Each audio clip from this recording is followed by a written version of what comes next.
Electricity is no longer a boring public utility. It has officially transformed into a $5.3 trillion geopolitical battleground. Following the AI boom, the energy infrastructure layer is the next great wealth transfer, dictating the future of data centers, national grids, and sovereign power. Today, we are mapping the 5-layer value chain, the hardware monopolies, and the exact 8 stocks positioned to capture this massive 2026 supercycle. By the end of this video, you'll know exactly who holds an impenetrable moat and who is one blackout away from a total wipeout. Let's get to work. Every dollar powering the AI economy must flow through a rigid, 5-layer physical hierarchy. Miss a single layer, and the trillion-dollar intelligence machine grinds to a halt. Layer 1 is raw materials and sovereign supply. The grain-oriented electrical steel that forms the magnetic core of every transformer in America has seen prices surge 80% above pre-pandemic baselines. Meanwhile, HALEU, the highly specialized nuclear fuel required by next-generation small modular reactors, was almost entirely controlled by Russia. Recognizing this critical vulnerability, the U.S. Department of Energy is forcefully injecting $2.7 billion to reconstruct a domestic supply chain from the ground up. Layer 2 is hardware and generation. Nuclear power delivers over 92% capacity availability, relentlessly generating electrons every hour, every season. Intermittent sources like solar and wind deliver just 20 to 45%. 4 AI clusters drawing 100 kilowatts per server rack. Intermittency isn't just a technical flaw, it is a catastrophic operational risk. Compounding this is the hardware crisis. Transformer lead times have exploded from 18 months to a paralyzing 48 months. Layer 3 is the grid. It is structurally broken. Interconnection delays now average 25 months nationally. In the massive PJM market, an astonishing 76% of projects queued for grid access will never reach commercial operation. Layer 4 is contracting. Desperate for stability, big tech is actively bypassing wholesale markets, paying heavy premiums of $110 to $115 per megawatt hour to lock down guaranteed, firm nuclear power. Furthermore, 1/3 of all new data centers are abandoning the grid entirely to build independent microgrids. Layer 5 is strategic capital. Because regulated utilities move too slowly, private infrastructure titans like Brookfield and Blackstone have deployed over $100 billion to underwrite this systemic transformation. 5 layers. 5 absolute choke points. To understand this trade, you must first grasp the sheer velocity of the market scale.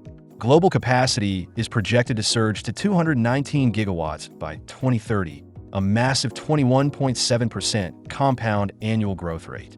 The AI portion of this capacity is expanding aggressively to 156 gigawatts, meaning AI alone will dictate 71% of all global capacity. This translates to a 1,065 terawatt-hour power demand, triggering a $5.3 trillion capex supercycle from big tech that accounts for 64% of global net demand growth. The technology milestones map this urgency. In 2025, the grid bottleneck chokes development. By 2026, China launches its first SMR while the West relies on captive gas. By 2028 and 2029, we see the resurrection of legacy nuclear sites like 3 Mile Island and Duane Arnold, leading to Western SMR integration by 2030. But the true risk lies in geopolitics and supply chain backlogs. Globally, the landscape is fractured. In Europe, the CADA Act aims to triple capacity, but its strict level 4 sovereignty rules risk isolating the EU from AI entirely. In the US, FERC is prioritizing the AI grid while gas capex surpasses China. Meanwhile, China's East Data, West Computing strategy mandates a PUE below 1.25 for renewables. Supporting all this is a fractured hardware pipeline, 144-week transformer lead times, a $163 billion backlog for GE Vernova, $13.2 billion for Eaton Americas, and 33 gigawatts sitting idle in utility pipelines. Beneath the software euphoria, 3 unyielding physical pillars dictate the speed limit of the intelligence revolution. First is the magnetic bottleneck, goes steel. Global prices have surged over 80% due to structural supply shortages since the pandemic. The U.S. faces a severe capacity crisis, with Cleveland-Cliffs capped at a strict 150 kiloton per year ceiling, forcing heavy reliance on imports. This hands absolute price-setting dominance to the Asian market, specifically Nippon Steel, POSCO, and JFE Steel, all of which are running at absolute maximum capacity. Second is nuclear fuel sovereignty. Advanced small modular reactors require HALEU, uranium enriched to between 5 and 20%. Following the 2024 Russian import ban, the U.S. Department of Energy launched a $2.7 billion reshoring initiative to rebuild the domestic nuclear fuel supply chain. Centrus Energy hit a major milestone, delivering 900 kilograms from its Ohio plant by Q2 2026. However, the supply chain remains incredibly fragile, requiring temporary waivers to continue importing Russian LEU through 2027. Third is the logistics barrier. Hydrogen. Despite its clean energy promise, hydrogen requires 3.6 times more volume than natural gas, creating a massive storage challenge. The transit penalty is brutal. Tube trailers add $2.64 to $4 per kilogram for every 150 miles, making green hydrogen economically unviable for baseload power today. This structural barrier leaves cryogenic storage leaders like Chart Industries with a functional monopoly, quietly controlling the vital liquid hydrogen logistics pipeline. These bottlenecks have violently rewritten the economics of power. Look closely at the economics matrix between baseload and intermittent energy. Nuclear is the ultimate 24/7 solution, boasting a capacity factor over 90% to provide stable baseload power for 100 kilowatt rack densities. Solar and wind are trapped in the intermittent trap of 20 to 45% capacity, requiring massive, multi-billion-dollar battery investments. When you account for storage and stability, nuclear and SMRs become the absolute system LCOE winners. They are the cheaper choice. This unarguable math accelerates the SMR revolution and the LPT bottleneck.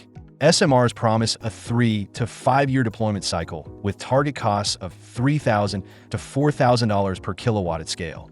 But they are colliding head-on with a critical grid bottleneck. 48-month transformer lead times, where delivery waits have jumped from 1 to 4 years. Absorbing this shockwave are the hardware titans scaling the wall. Eaton is experiencing a staggering 240% growth in data center orders, defending a 25.6% margin alongside a 48% power sector backlog surge.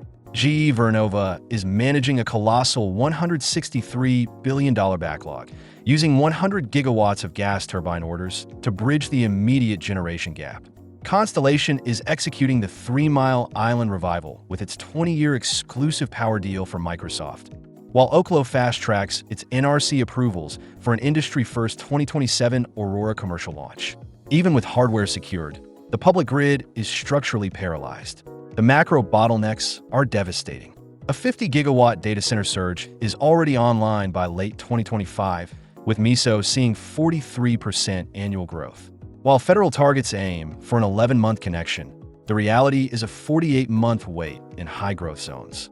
This extreme delay causes severe project attrition, with 76% of PJM projects and 60% of ERCOT projects canceled entirely before completion.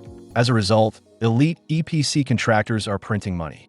Quanta Services now commands a massive $48.5 billion backlog, driven directly by record revenues from AI substation and grid demand.